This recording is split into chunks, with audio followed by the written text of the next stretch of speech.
Top 3 des signes qui montrent que ton chien t'aime. Si ton chien te fait la fête quand tu rentres, alors bravo parce que tu as donc créé un lien très fort avec lui, c'est une des plus grandes preuves d'amour.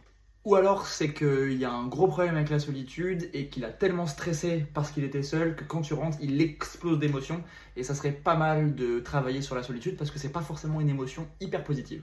Si ton chien te suit partout dans la maison, alors bravo, ça veut dire que tu es un leader pour lui, ça veut dire qu'il est bien là où tu es et qu'il ne veut pas se passer de toi. C'est une des plus grandes preuves d'amour possibles. Ou alors il s'emmerde, ou il y a un petit problème d'indépendance, d'autonomie. Peut-être que ça serait pas mal de lui apprendre à ne rien faire, à être posé et valoriser tous les moments de calme. Et peut-être avoir un chien qui sait déjà rester seul dans une autre pièce, c'est déjà un chien qui va mieux réussir à gérer la solitude quand tu vas vraiment partir de chez toi. Reste bien jusqu'à la fin de la vidéo pour avoir la troisième raison qui va fortement t'étonner. Allez, je m'attends au pire.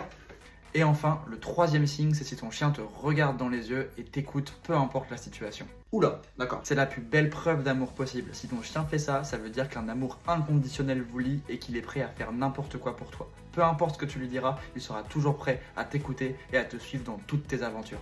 Ok, donc là, tous les parents de Shiba, ils sont en PLS. Moi, mon chien, il me regarde jamais. Je vais aller me faire foutre. Allez, bonne journée.